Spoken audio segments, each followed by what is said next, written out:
Mona Lisa Mahi এবং মাহির ভাইকে আচ্ছা মতো পিটিয়ে রোবোটিক্স মূর্তি নিজেই হাজির মণ্ডপে, যা দেখে তো অবাক হয়ে যায় উপস্থিত সকলে।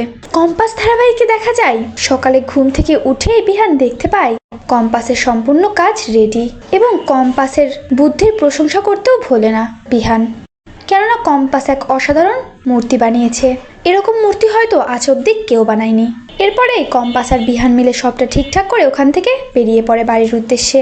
বাড়িতে গিয়ে বিহান এবং কম্পাস সকলকে সবটা দেখায়, আর বাড়ির সকলে দেখে তো প্রচন্ড অবাক হয়ে যায়। এরপরে বাড়ির সকলে মিলে ব্রেকফাস্ট করে খুনসুটিতে মেতে ওঠে। বিহান কম্পাসও চলে যায় ফ্রেশ হয়ে ঘুমাতে, কেননা তারা তো সারা রাত জেগেছিল।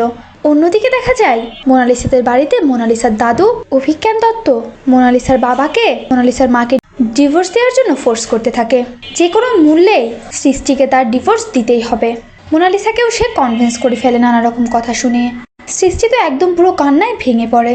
এদিকে দেখা যায় কম্পাস ঘুমিয়ে গেলে বিহান কম্পাসের রুমে আসে ঋতুজা চৌধুরীর সঙ্গে কথা বলার জন্য, কেননা বিহান যে কম্পাসকে নিয়ে অনেক টেনশনে রয়েছে, কারণ কম্পাস ওই গ্যাস লিক করার বিষয়টা নিয়ে একদম উঠে পড়ে লেগেছে, আর সে বেশ কিছু ইনফরমেশনও জোগাড় করেছে। বিহানের মতে অভিজ্ঞান দত্ত হয়তো তার বাবাও এর সঙ্গে জড়িত রয়েছে, যে সত্যিটা সামনে এলে তাদের ফ্যামিলিটা আবারও ভেঙে যাবে। তাদের ফ্যামিলিটা একটু সুখে শান্তিতে কাটাচ্ছিল, আবার হয়তো এই সবটা ঢাকা পড়ে যাবে। সে কম্পাসকে আটকাতে বলে ঋতুজা চৌধুরীকে, কম্পাস যাতে করে এর ভিতরে না ঢোকে, তাহলে কম্পাসের অনেক বড় বিপদ হতে পারে। বিহান এই কথাগুলো বলে তার রুমে চলে যায়। এদিকে নোবেল ফিউচার কলেজে মোনালিসা আর মুক্তিকে কথা বলতে দেখা যায়। মুক্তি মোনালিসার হাতে 3টা ড্রেস দিয়ে বলে ওঠে, এই সবুজ রঙের ড্রেসগুলো পরে তোমরা ওই প্যান্ডেল থেকে মূর্তি চুরি করবে। তখন মোনালিসা বলে, তবে ক্যামেরা রয়েছে, সেটাতে আমরা ধরা পড়ে যাব। মুক্তি বলে, না, ধরা পড়বে না, সবুজ রংটা গ্রাফিক্সের মাধ্যমে কেটে দেওয়া হবে, আর এমন কিছু গ্রাফিক্স ক্যামেরার সামনে বসিয়ে দেওয়া হবে যাতে করে কম্পাস এবং বিহান এমনকি সিকিউরিটি গার্ডও কিছু টের পাবে না।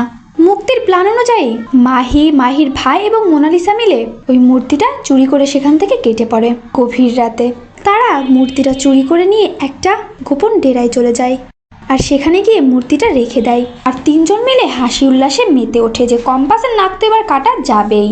পরের দিন সকাল হয়ে যায়। নোবেল ফিউচার কলেজে মানুষের উপস্থিতিতে ভিড় উপচে পড়ে। সবাই ভীষণ এক্সাইটেড, কেননা এরকম মূর্তি তো আগে কখনো কোথাও দেখেনি তারা। উপস্থিত সকলে যখন মূর্তির অপেক্ষায় রয়েছে, ঠিক তখনই দেখা যায় পর্দা সরানো মাত্রই সেখানে কোনো মূর্তি নেই, যা দেখে তো সকলের মধ্যে উৎকণ্ঠা পড়ে যায়। সকলে হই হুল্লোড় করতে থাকে যে মূর্তি কোথায় গেল, তাদেরকে কি বোকা বানানো হয়েছে না মিথ্যে বলা হয়েছে। ঠিক তখনই কম্পাস বুঝতে পারে যে আসলে মূর্তিটা কে নিয়েছে। এরপরে সে যেই রিমোট কন্ট্রোলের মাধ্যমে রোবোটিক্স মূর্তিটাকে কন্ট্রোল করছিল, সেটার বাটনে প্রেস করা মাত্রই মূর্তিটি অন হয়ে যায় এবং মূর্তির আশেপাশে যে কজন ছিল, অর্থাৎ মাহি, মোনালিসা এবং মাহির ভাইকে আচ্ছা মতো পেটাতে থাকে, আচ্ছা মতো ধোলাই করে তাদেরকে একদম নাজেহাল অবস্থা করে দেয়।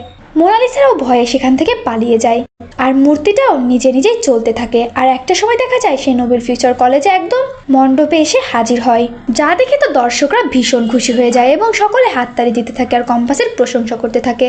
কম্পাসের মুখে তো বিজয়ের হাসি ফুটে ওঠে। এদিকে মোনালিসা, মাহি, তাদের কথা কি বলবো, তারা তো মার খেয়ে এক একজন পুরো কাহিল হয়ে গেছে। তো বন্ধুরা, এমনটাই যদি কম্পাস ধারাবাহিকের আগামী চমকে আপনারা দেখতে পান, তাহলে সেটা দেখতে আমাদের ঠিক কেমন লাগবে অবশ্যই জানিয়ে দিন আমাদের কমেন্ট করে।